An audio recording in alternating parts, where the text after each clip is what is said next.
so you're home, you can get this copy down. We're going to review real quick. Pause it, copy that down. Moving on. All right. So if we have a circle, I guess I had lots of dots on the board here to use as my center. Everything we've done so far has been from inside the circle. Thank you. And so we said that the relationship between this arc, what's that arc called again? An intercepted arc. And this angle, what do we call this angle? What kind of an angle is that?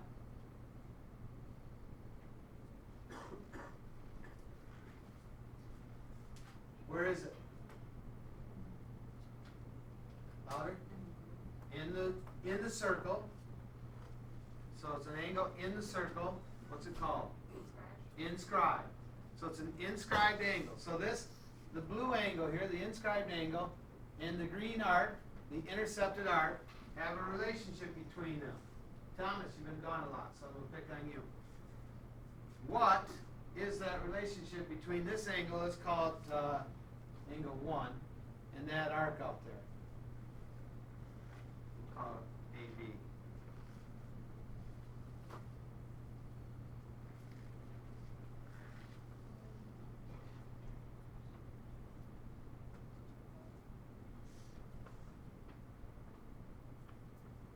You don't know? Okay, good thing we're picking on you today then, isn't it? Because you need to know this. This is what you missed when you're out golfing.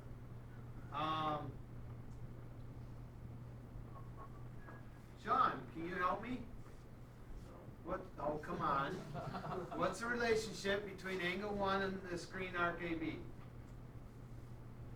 What if I said this arc was 100 degrees? You know what angle 1 is? It would be. Why? But what if it was 200 degrees? What would angle 1 be then? So what's the relationship between that angle and that green arc? It's half. That's right. So the measure of angle 1 is equal to half of the measure of arc AB. And so in words, the rule said that the measure of the inscribed angle is equal to half the measure of the intercepted arc. Okay? So in this case, if we said this is 100, half of 100 is 50. Okay? Well, that's what we've just spent the last 2 days. That's the most important part of it. We had some other adaptations to that, right? Let me pause for a second. So another picture that we looked at might look like this. And again, we have an angle. So this angle here, we call it angle 1. And this arc here, we call it AB. So what's the relationship between angle 1, Jason? What's the relationship between angle 1 and arc AB?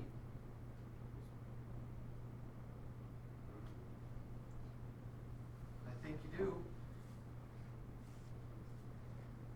If, let's say again, this arc is 100 degrees. What's angle 1 going to be? Okay? So what's the relationship between angle and that arc? Okay, the angle is half the arc again. It's the same rule as right here. Okay? That's the same rule. It just looks a little different. And that's kind of what we're going to be doing today. Some of our scenarios have the same rule, but they really look quite a bit different.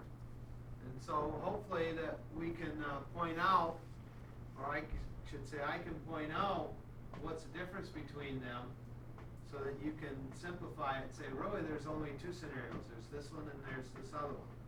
Okay? And then we had one.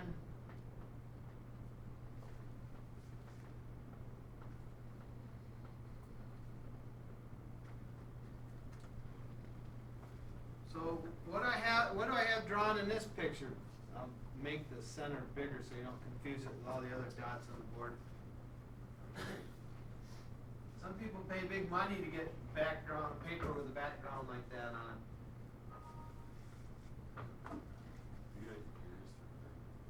I got mine for free, that's right. I wanted to figure it out yesterday, but I got busy. All right, so what do we have going on here? Just point out so everybody's clear on what the picture is of. That's all. Connor? Quadrilateral inscribed in a circle. It's a quadrilateral inscribed in the circle. Remember, if it's inside the circle, it's inscribed. If it's going around the circle, then it's circumscribed, right? So we said we have a quadrilateral inside a circle. And Olivia? Oh, you guys are cowering. Don't cower. Olivia, what was the rule that went with the quadrilaterals?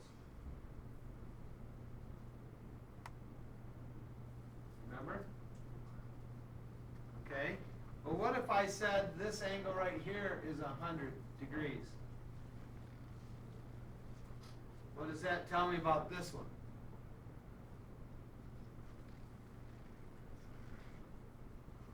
Alyssa, what do you think? That top angle is 100 degrees. What's the other one I've marked there? 80. And why is that? Because opposite angles are supplementary, right? This is building on that very first rule. If we look at this 100-degree angle, this arc is going to be twice as big as that angle, right? So that arc's going to make this angle 200 degrees. So if that arc is 200 degrees, what is this arc? 160. And so if that arc is 160, what is this inscribed angle? 80. It's going to be half of it, right? The green angle here intersects a circle there and there. So this arc is going to be twice as big as that green angle. And the blue angle, oh, sorry, I connected the wrong. This blue angle there intersects a circle here and here. So that makes this arc twice as big as that blue angle. So it's 200. Okay? That's the very first rule we did just a couple days ago. The very first rule we reminded you of today. So those are the rules we've learned so far. Today, we're going to move on and talk about some new ones. First of all, we have to understand what is a secant. Oops, sorry. A secant line intersects a circle twice. A secant ray intersects a circle twice. A secant segment intersects a circle twice. So just understand that if it's a secant, it intersects a circle twice. Okay? And then we'll get into the theorems. I left a lot of the words out of the theorem. There's 2 theorems on this page. I left a lot of words out. I'm just getting to the basics here, okay? I'll pause while you copy that down. So the first rule says, if 2 secants intersect inside a circle, then the measure of this angle right here, the measure of that angle is going to equal the sum of the 2 intercepted arcs. This arc and this arc. Okay? Before we move on with that and look at closer, what kind of angles are these 2 angles right here? They are congruent because they're what kind? They're vertical angles. Good job. We haven't mentioned that in a long time, so if you remembered that, that's great. They're vertical angles, and they are always congruent. So it wouldn't matter if I was looking at this as number 1 or this as angle 1. The measure of both of those angles is going to equal y, this one over here, plus this one, times 1/2. So it's going to equal half the sum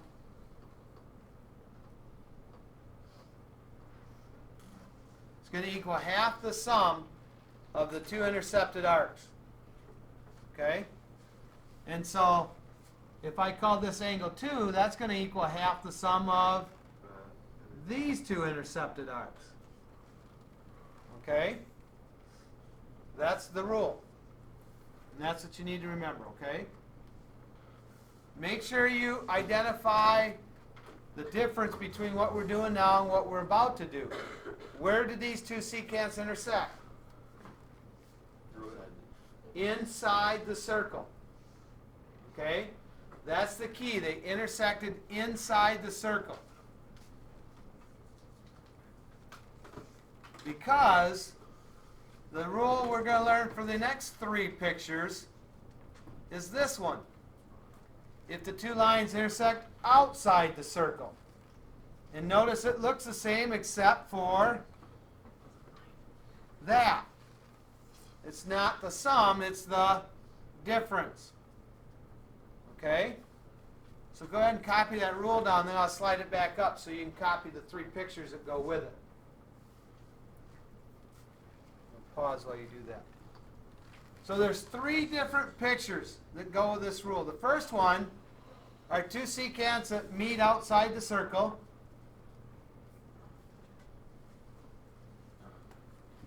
Okay?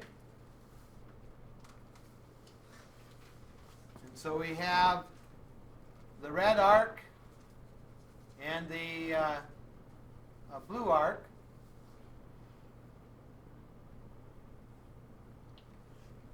And keep in mind we're talking about angles here.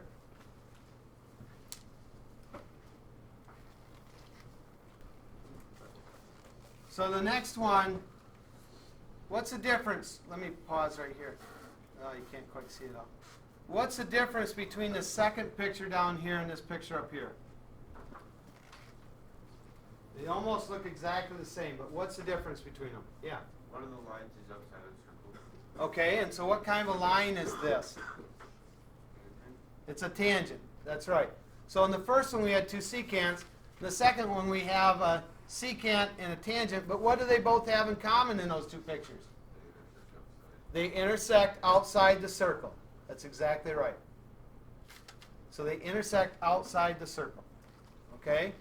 So draw that picture down so that we don't get confused on them when we run into them in the homework or on the test. So the difference in the third one you just said was they were both tangents. And so in all these scenarios, the 2 lines or segments or rays, whatever we want to draw, are meeting outside the circle. Ooh. Thought I had my marker going. They intersect outside the circle. Well, in that first picture, they intersected inside the circle. Okay? So if they intersect outside the circle, again, the rule is the measure of the angle is half of the difference of the 2 arcs. It will be easy to confuse those. So you really need to make sure you have your notes clear. Underline, highlight, circle, box it in. Do whatever you need to do to make sure you understand the difference between the first one and these last ones.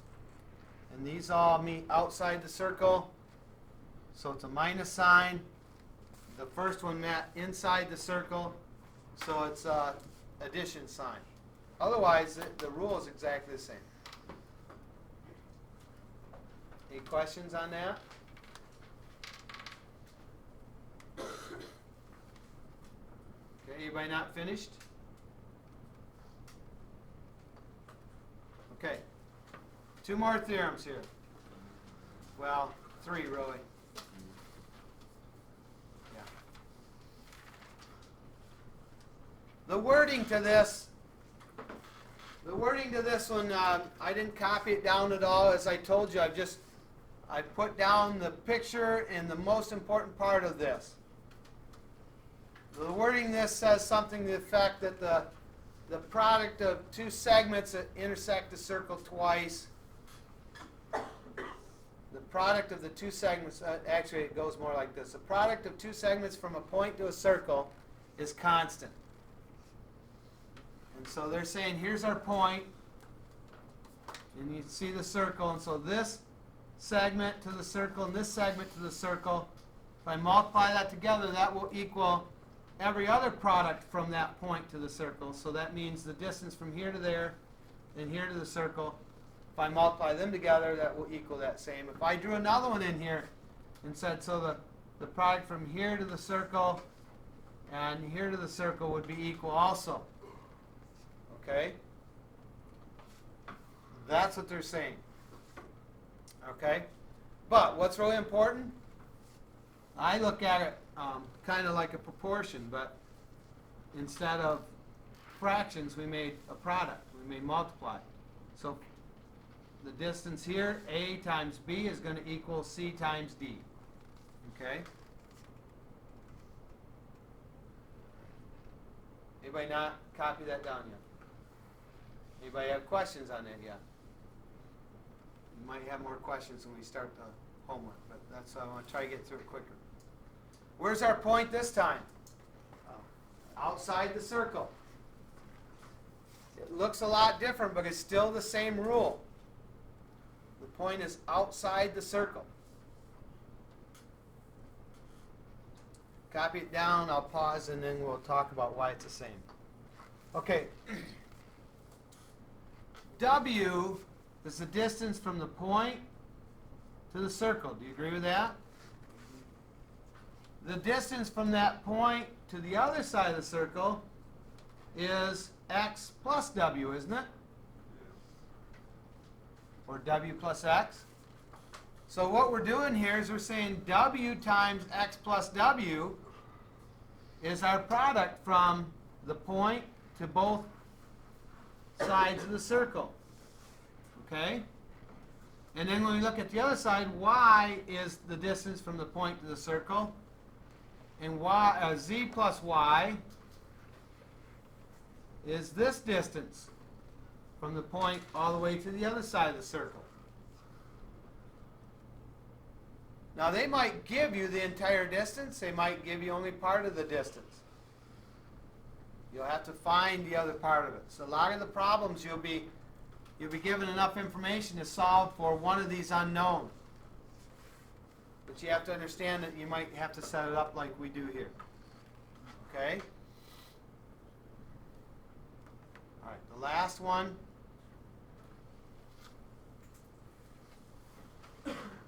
T squared is what's different because it's a tangent. And so the product of t times t is t squared. The distance from the point to the circle, and since it only meets once, we have to square it. It's going to equal this distance from the point to the circle and from the point to this side of the circle. Okay? So if one of the lines is a tangent, you have to square that distance.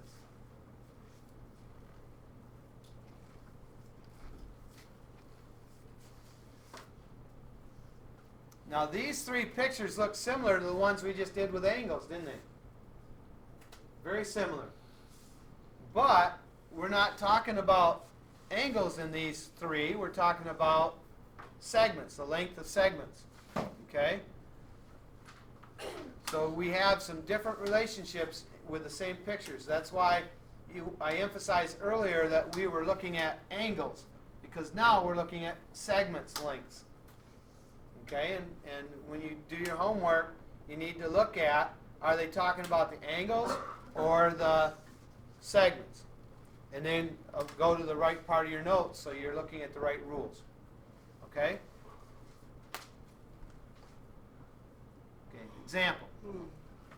Take a minute with your group. I'm going to pause. I'll put both of these in the screen. There you go. I want you to try both of these, and then we'll talk about and make sure you're getting the right answer. Just to make sure we're on track, are these angles or segments we're talking about? Segments. So it's not the first group of questions, it's what we just did. So, I know you've all done this, and most of you had it right that I went and saw, but just watch for a minute just to make sure that you've got it. I actually didn't look at the second one on any of them. But on the first one, the common mistake I saw was mixing these up. Remember, it's the distance from the point to the circle, so that's 8, times the distance from the point to the circle, which is 8 plus y, equals the distance from the point to the circle, 15, times the distance from the point to the circle, so it's 15 again. That was a 15 squared. So in each of these, it's always going to be the distance from the point to the circle times the distance from the point to the other side of the circle. And so 8 times 8 is 64, plus 8 times y is 8y, equals 225, which is 15 squared, I believe. What did you start to say? Chandler? Okay. So if I subtract 64, what is 8y equal to? 161. Does 8 go in there evenly? 20.125? Yeah. Okay. So do we agree on that?